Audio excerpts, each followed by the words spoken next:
Nathan Hale, the OG patriot with zero chill. Let's talk Nathan Hale. Picture this. It's 1776, and you're a 21-year-old schoolteacher, basically a human puppy with patriotic FOMO. Hale volunteers to go undercover behind British lines, which, by the way, is less mission impossible, more mission implausible, given the lack of Google Maps, burner phones, or even a basic disguise. Surprise, he gets caught. No, the wig didn't work. Legend has it, right before being hanged, he drops what sounds like an 18th century mic. "I only regret that I have but one life to lose for my country." Inspiring? Yes. Dramatic?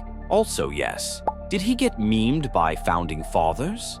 Probably. The British thought they made an example of him, but Hale's legendary exit basically turned him into colonial Captain America. The dude who went down became a martyr and inspired a bunch of people to do spycraft slightly better. George Washington probably sighed, lesson learned, and suddenly intelligence officers started getting at least slightly more training than cross your fingers and try not to look suspicious. If Hale taught us anything, it's that heroics sometimes look like epic fails in the moment. But history has a way of turning your last words into national rally cries. Culper spy ring, revolutionary group chat, but make it paranoid. If you ever wondered what would happen if a bunch of anxious suburban dads formed an elite spy network, meet the Culper spy ring, organized at George Washington's desperate request, because, fun fact, British-occupied New York was like enemy TikTok HQ.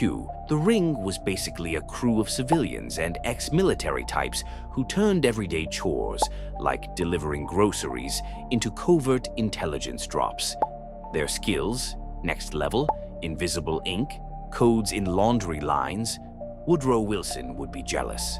For years, these normies funneled crucial deets on British troop movements straight to Washington, arguably saving the American Revolution more times than Paul Revere did on horseback. Fun detail, the spy known as 375 Eve is possibly the only woman in the group.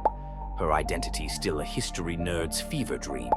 Culper's vibes were essentially live, laugh, leak secrets. And yet, no one got caught. Zero. The whole thing was basically the best group project ever, minus passive-aggressive emails.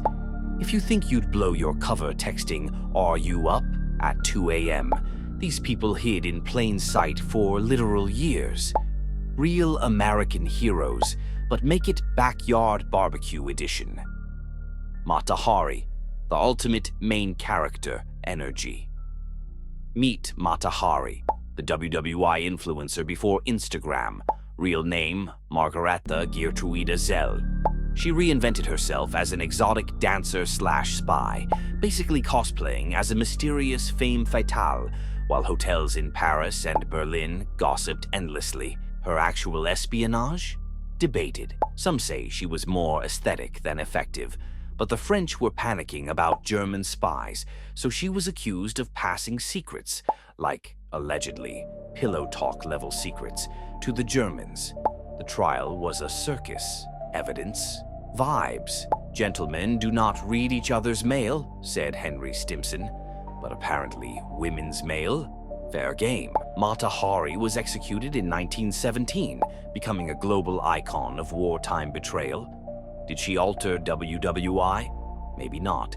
But her story proves one thing.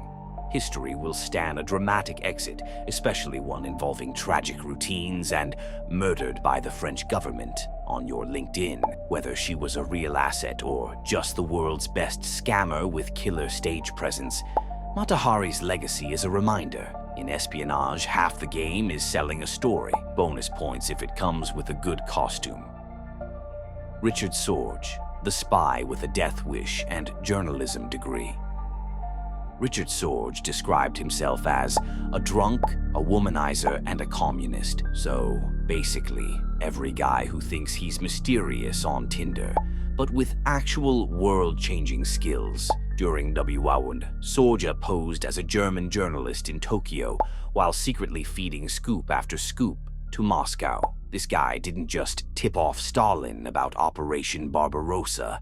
He literally predicted the Nazi invasion and told Stalin the Japanese wouldn't attack the USSR in '41. Stalin, ever the trust but verify dude, ignored him at first. Oops. But when it became clear Sorge called it right, it bought the Soviets time to ship troops from Siberia to deal with the actual Nazis. Did Sorge get a parade? No. The Soviets ghosted him, and the Japanese eventually exposed and executed him. His death? Tragic. His quotes? Legendary. Patriotism is when love of your own people comes first. Nationalism, when hate for people other than your own comes first. Sorge is a lesson in overachieving, being terrifyingly correct, and the price of going all in on high-stakes double lives. Also, never trust Stalin to return your texts. Agent Garbo, World War II's best liar. Seriously. Let's talk Juan Pujol Garcia, aka Agent Garbo. Imagine if your ADHD friend suddenly decided to create 27 fake identities and then tricked Nazis into believing all of them. That's Garbo. He wanted to fight fascism, but since Spain was basically politically ghosting everyone, he decided to freelance as a spy for the British. Spoiler, the British didn't even hire him at first. So Garbo created a one-man misinformation army, sending made-up intel to the Nazis via agents that were actually just people he invented over coffee. Eventually, the British were like, "He's so chaotic. We have to hire him." Garbo's biggest flex, convincing Hitler that Normandy was a decoy, so the Germans left their best forces chilling in Calais, waiting for an invasion that never came. D-Day changed. Garbo, still living. Germany, big mad. Quote time, "I do not feel like a hero, just someone who did his duty." Once again, the best asset in war is a pathological liar with time to kill. Virginia Hale, the limping lady who made Nazis freak out. If you're going to be a spy, having a prosthetic leg named Cuthbert sounds like a handicap, right? Not for Virginia Hale, aka the most dangerous Allied spy, according to the Gestapo. She worked for both the British SOE and the American OSS, basically inventing IRL multitasking. In Nazi-occupied France, Hale organized resistance cells, coordinated parachute drops, and taught people to sabotage stuff while dodging literal manhunts. The Gestapos wanted posters read like, "Find the woman with a limp. She's a menace. Her secret weapon, outwitting everyone." And Cuthbert. If it slowed her down, history doesn't remember it. Even after her cover was blown, Hale escaped over the Pyrenees, on foot, mind you, and kept on resisting. She eventually got the Distinguished Service Cross, aka, "We admit you are way more hardcore than most soldiers." Hall's story proves that any so-called weakness can be spun into X-Men tier powers if your vibe is unbreakable. Klaus Fuchs, the reason trust issues got nuclear. Klaus Fuchs looks like your average physics TA. Quiet, awkward, really into subatomic particles. But plot twist, he helped hand the Soviet Union a DIY kit for the atom bomb. During WOW, Fuchs worked at the Manhattan Project. Yeah, that one. He passed secrets to the Soviets on the down low, basically speedrunning the nuclear arms race. Why? Not for clout.